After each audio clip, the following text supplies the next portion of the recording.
Okay. Trying it. It doesn't seem like it's gonna work though.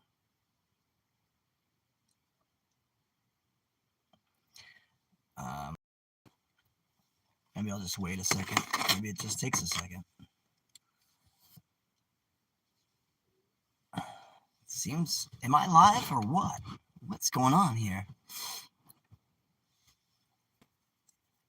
How can I know? I guess I can't know. Anyway, I hope I'm live. So I tried to read, well, I did read chapter 6 and chapter 7 of this book here, Tobacco Road by Erskine Caldwell. And the sound was horrible. I'm hoping with these headphones, the sound is less horrible. I'm going to reread chapter 6 and chapter 7. Hey, Colleen.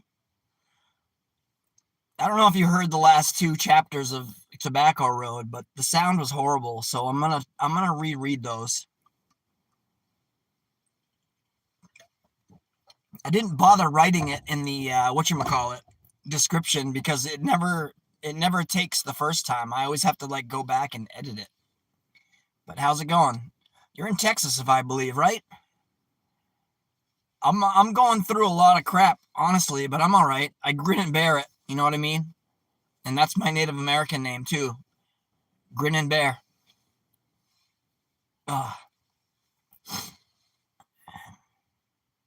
Yeah, I'm sorry to hear that, but at the same time, I'm happy to hear it. I watch some of your videos. I don't always comment because sometimes my comments just bounce back out and they don't let me. I don't know what that's about. Same when I try to comment on people who comment on my stuff. YouTube, I think YouTube isn't as cool as it used to be. I know Facebook isn't cool at all. I'm on my 7th restrictions or ban. I can't use Messenger for 3 days, so they say. So, yeah. How's my sound, Colleen? Is it all right? Because I don't even want to bother if... Oh, yeah, I don't have studio because my phone is...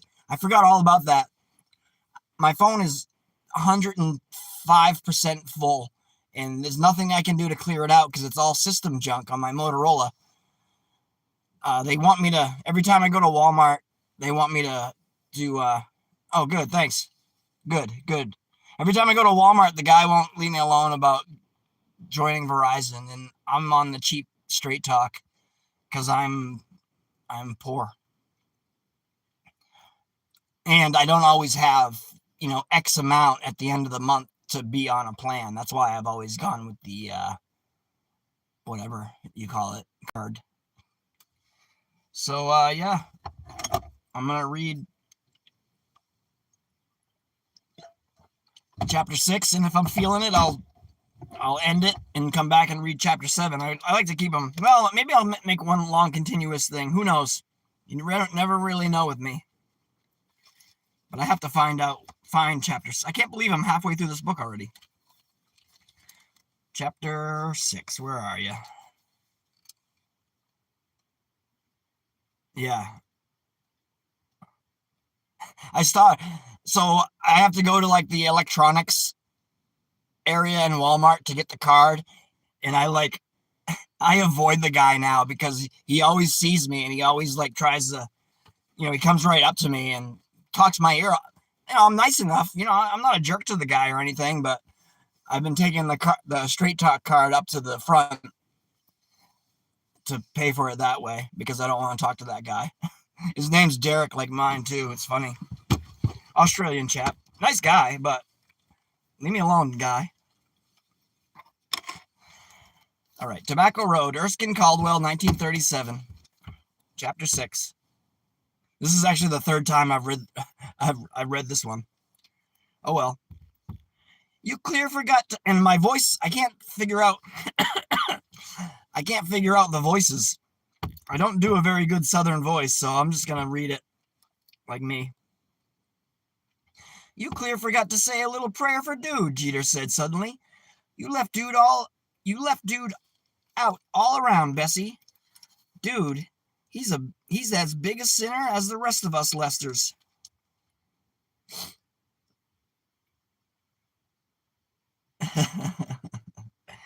Colleen, you're distracting me. Yeah, he's I'm like right there with both ways. I love people, but somehow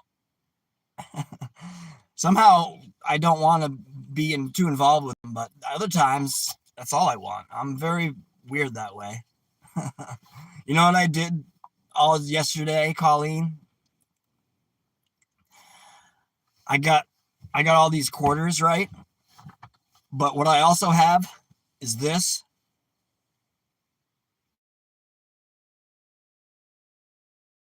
To the sidewalk. That is my favorite sport. And I got a roll of quarters at the bank this morning too. You know, I might be poor, but I don't mind splurging when it comes to a good old prank. I got this little thing at the dump today. It's just a little light.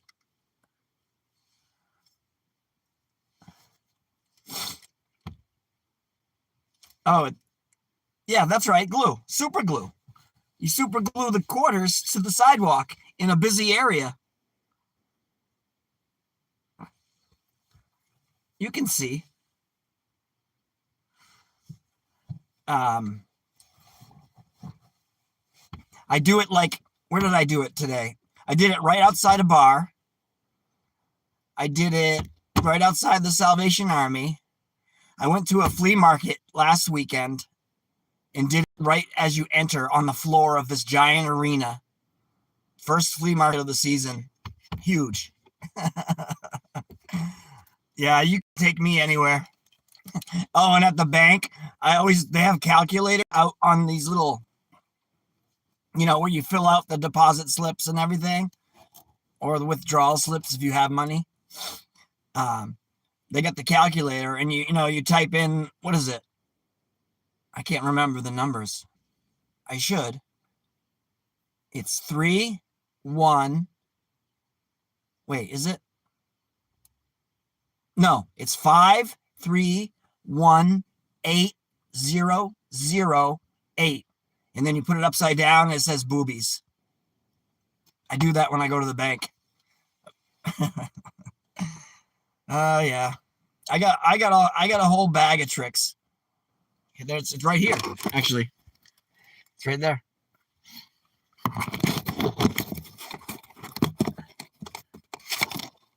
I gotta have fun, you know what I mean? Hey, what happened? Uh-oh. All right, I'm gonna read now. What are we? 9 minutes in and I haven't even started. So anyway, Jeter's talking to Bessie. Bessie's the preacher lady down in Georgia. Bessie jumped up and ran out into the yard. She clutched Dude by the arm and dragged him to the porch by her hair. She kneeled down in front of it and tried to pull Dude. Then she stood up beside him and locked her arms around his waist. She squeezed him so hard it made the blood rush to his head. I got to pray convincingly enough to make him want to be prayed for, but he could not stop looking down into her nostrils. What you laughing at, Dude? She said. Nothing, he snickered, twisting his head until he could see almost behind himself.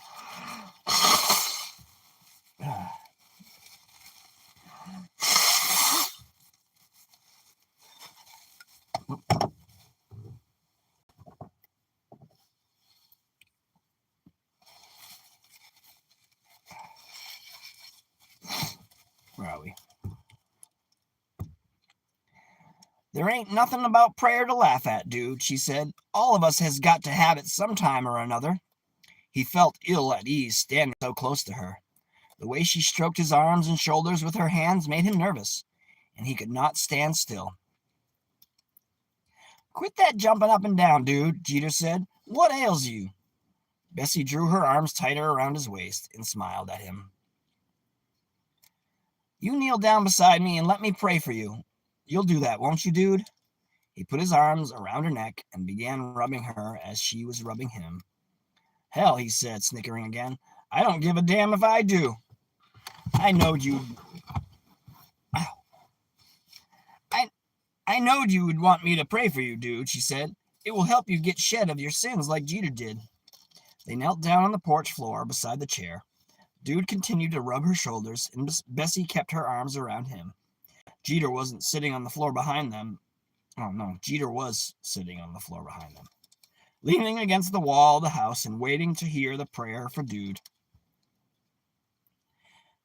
Dear God, I'm asking you to save Brother Dude from the devil and make a place for him in heaven. That's all. Amen. Bessie stopped praying, but neither she nor Dude made an effort to stand up. Praise the Lord, Jeter. And he's not sinful like us grown-ups is. He ain't sinful like you is, Jeter. Well, maybe you was right, Jeter said. But Dude, he cusses all the time at me and his ma. He ain't got no respect for none of us. Maybe that's as it should be. But I sort of recollect the Bible saying a son shouldn't cuss his ma and pa like he does other people. Nobody never told me no different. But somehow it don't seem right for him to do that. I've seen him pestering Ellie Mae with a stick, too. And I know that ain't right. That's sinful, and it ought to be prayed about. Dude won't do that again, Bessie said, stroking Dude's hair. He's a fine boy, Dude is. He would make a handsome preacher, too. He's mighty like my former husband in his younger days. I sort of feel like there ain't much difference between them now. Ada twisted around to see why Dude was staying on the porch. He and Bessie were still kneeling down beside the chair with their arms around each other. Dude's 16 years old now, Jeter said. That makes him 2 years younger than Ellie Mae. Well, pretty soon he'll be getting a wife, I reckon. All my other male children married early in life, just like the gals done. When Dude gets married, oh my God, what's happening to me?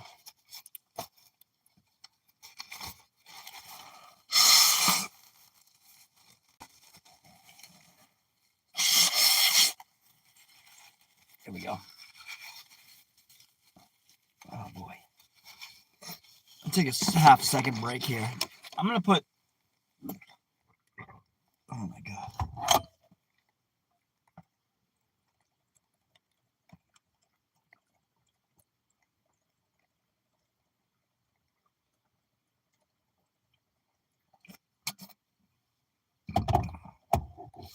All right, this ain't working. I can't see anything. This is ridiculous. And the light's not working. Hold on. Ah, boy. Oh, there we go. Did it.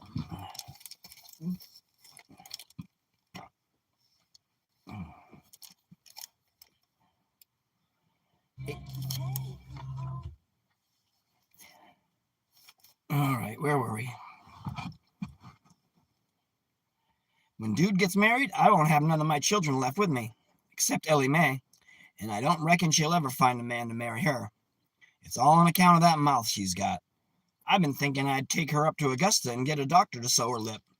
She'd marry quick enough then, because she's got a powerful way with her. Woman-like. Ain't nothing wrong with her, except that slit in her lip. If it wasn't for that, she'd be married as quick as Pearl was.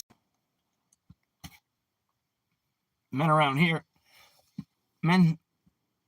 here around Fuller all want to marry gals about 11 or 12 years old, like Pearl was. Ada there was just turning 12 when I married her. The Lord intended all of us should be mated, Bessie said. He made us that way. That's what my former husband used to say. I'd tell him that a man needs a woman, and he'd say a woman needs a man. My former husband was just like the Lord in that respect. They both believed in the same thing when it came to mating. I reckon the Lord did intend for all of us. He opened her lip like that. That's the only contrary thing I ever said about the Lord, but it's the truth. What use is a slit like that for? You can't spit through it, And you can't whistle through it, now can you? It was just meanness on his part when he done that. That's what it was, dern meanness. You shouldn't talk about the Lord like that. He knows what he done it for. He knows everything. He wouldn't have done it if he didn't have a good purpose in mind. He knows what he makes men and women for. He made Ellie Mae's face like that with good reason in mind. He had the best reason in the world for doing it. What reason? Maybe I ought not to say it, Jeter. It ain't no secret between you and the Lord, is it, Sister Bessie? No, ain't no secrets between us, but I know. You know what? Why he made her lip slit open. Ain't you going to tell me? Brother Jeter, he done that to her lip to save her pure body from the wicked men. What men? I'm the only man around here. It's you, Brother Jeter. I ain't wicked. I'm sinful at rare times, but I never been wicked. It's all the same to God. It don't make no difference to him which it is. What did I do? I don't see how stealing a few measly turnips and sweet potatoes once in a while has anything to do with Ellie Mae's face. Brother Jeter, the Lord done that to her lip to save her pure body from being ruined by you. He knowed she would be safe in this house when he made her like that. He knowed that you was once a powerful sinner, and that you might be again if... That's the truth, Jeter said. I used to be a powerful, sinful man. In my time, I reckon I was at one time the most powerful, sinful man in the whole country. Now, you take them Peabody children across the field. I reckon clear near about all of them is half mine, one way or another. And then I used to... You wait till I finish accusing you, Jeter, before you start lying out of it. I ain't lying out of it, Bessie. I just now told you how powerful sinful I once was. There was a man and his wife moved here from... As I was saying, you didn't keep none of it hid from the Lord. But Henry Peabody didn't know nothing about it, though. He knowed that you might take it into your head to ruin Ellie Mae. The Lord knows everything, and he's got his reasons. He knowed you was such a powerful, sinful man long years ago that you wouldn't have obeyed him if he told you to take your eyes out. If your eyes offended him... Looking at her slit with my eyes won't offend nobody. He don't care about my eyes. What would he want to take them out for? Just like I was saying, if the Lord had told you to cut your eyes out because they offended him, you wouldn't have done it. That showed you as a powerful sinner. Or if he had told you to cut off your hand or your ears for the same reason, you wouldn't have obeyed him. And he knowed it. If he told you to stop fooling with Ellie Mae, you wouldn't have cut the root of the evil like he said to do. Ow! That's the reason he sent Ellie Mae into the world with a slit in her lip. He figured she would be safe from a sinner like you because you wouldn't like the looks of her. The Lord be praised, Jeter said. You sure have opened my eyes to the way of God. I never knowed before about that, I declare. If I had knowed it, I sure would have cut myself off when I was fooling around over there at Peabody's. Then if I had done that, Ellie Mae wouldn't look like she does now, would she, Bessie? It's just like I said. The Lord knows more about us humans' ways than we do. I've been a powerful, sinful man in my time, I reckon. I never knowed I ought to cut myself off before. Maybe it's not too late now. I sure don't want to let the devil get a hold of me. Bessie turned to Dude again, smiling at him and holding her arms tighter around his neck. Dude did not know what to do next. He liked to touch her and feel her, and he wanted her to hug him some more, as she had done. He liked to feel her arms tight around him and have her rub him. Yet he could not believe that Bessie was hugging him for any real reason. She had stopped praying 15 minutes before, but she still made no motion to release him and make him get up. Say, Sister Bessie, Jeter said, leaning forward and squinting his eyes under his heavy black brows, what in hell is you and Dude doing there? You and him has been squatting there, hugging and rubbing off the other for near about a half an hour. Dude hoped she would not make him get up, because he liked to feel her pull him tight to her breast and squeeze him in her arms. Bessie tried to stand up, but Dude would not let her. She sat down again and beside him on the floor. No. She sat down again beside him on the floor, running her fingers through his hair. "Dern if I ever saw a woman preacher take on like that before," Jeter said, shaking his head. "Looks to me like you ain't going to do no more praying today.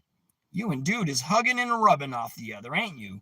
By God and by as if it ain't so." Bessie got up and sat down in the chair. She tried to make Dude go away, but he stood in front of her, waiting for her to touch him. "The Lord was speaking to me," she said. "He was telling me I ought to marry a new husband. I can't get around much by myself, and if I was to get married to a man, maybe I could do more. Hold on. What happened? Maybe I could do more preaching and praying. The Lord would turn him into a preacher too. The both of us could travel around spreading the gospel." "He didn't tell you to marry Dude, did he? Dude ain't no preacher. He ain't got sense enough to be one. He wouldn't know what to preach about when the time came to get up and say something." "Dude would make a fine preacher," she interrupted. "Dude would be just about as good at preaching and praying as my former husband was. Maybe better. The Lord and me could show him how to do it. It ain't hard at all after you catch on to it. I wish I was in my younger days. If I was, I could maybe do it myself with you. I could do it yet, only Ada, there, has got so she don't want me fooling with the other women no more. I know I could do as fine preaching and praying as the next one. It ain't that what's holding me back, it's Ada, there. She's got a queer notion that I might take to fooling with the women folks. Well, I ain't saying I wouldn't if I had half a chance, neither. It would require a younger man for me to be satisfied," Bessie said. "Dude there is just suitable for preaching and living with me, ain't you, Dude?" "You want me to go home with you now?" he said. "I got to pray it over first, Dude," she said. "When I come back by here the next time, I'll let you know. You'll have to wait until I can ask the Lord if you'll do. He's sometimes particular about his male preachers, especially if they is going to marry women preachers." Bessie ran down the steps and over the hard white sand of the yard. When she reached the tobacco road, she turned around and looked at the Lesters on the front porch several times. Presently, without waiting to walk, she began running through the deep white sand towards her house, 2 miles away on the bluff above the savannah. Bessie's home, a tenant house of 3 rooms and a corn crib, sat on the edge of the bluff. That was where the country road dropped down into the swampy Savannah River Valley. The house, covered with unpainted weatherboards, sat precariously on 3 piles of thin stones. The 4th pile had fallen down 10 or 12 years before, making one end of the house sag to the ground. "Well," Jeter said, "Sister Bessie is up to something, all right. It looks to me like she's got her head set on marrying Dude there. I never seen such hugging and rubbing of the other as them two was doing. Something is going to come of it. Something is bound to happen." Dude snickered and stood behind a chinaberry tree so nobody could see him. Ellie Mae watched him from behind the pine stump, smiling because she had heard what Bessie had said. Jeter sat looking out over the old field of brown broom sedge and wondering if he could borrow a mule somewhere and raise a crop that year. The time for spring plowing had already arrived, and it made him restless.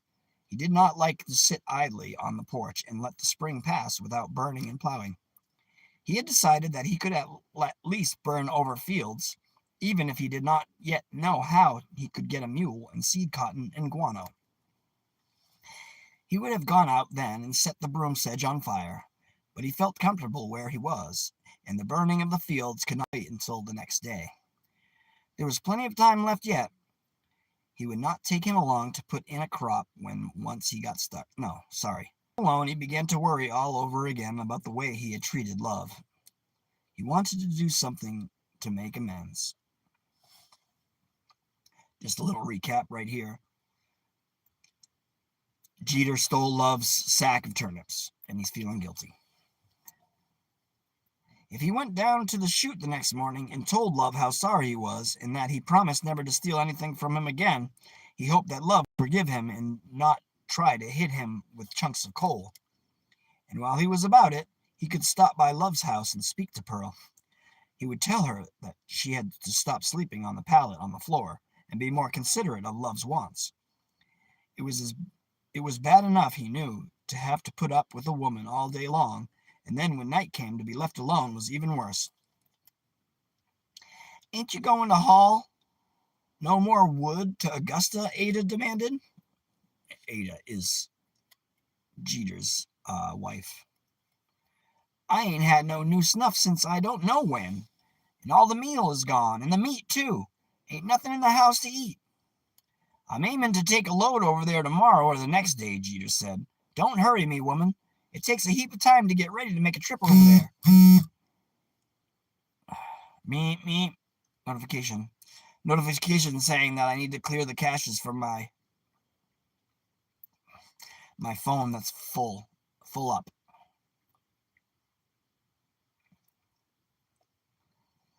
"It takes a heap of time to get ready to make a trip over there.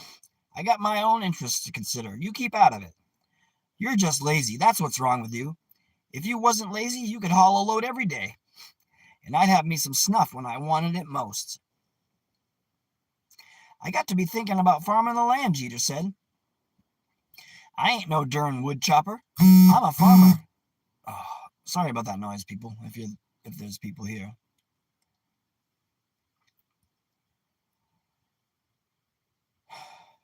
"Them wood choppers hauling wood to Augusta ain't got no farming to take up their time, like I has. Why, I expect I'm going to grow near about 50 bales of cotton this year, if I can borrow the mules and get some seed cotton and guano on credit in Fuller. By God and by Jesus, I'm a farmer. I ain't no darn wood chopper." "That's the way you talk every year about this time, but you don't never get started. It's been 7 or 8 years since you turned a furrow. I've been listening to you talk about taking up farming again so long, I don't believe nothing you say now. It's a big old whopping lie. All you men is like that. There's 100 more just like you all around here, too. None of you is going to do nothing except talk. Excuse me. The rest of them go around begging, but you're so lazy you won't even do that." "Now, Ada," Jeter said, "I'm going to start in the morning. As soon as I get all the fields burned off, I'll go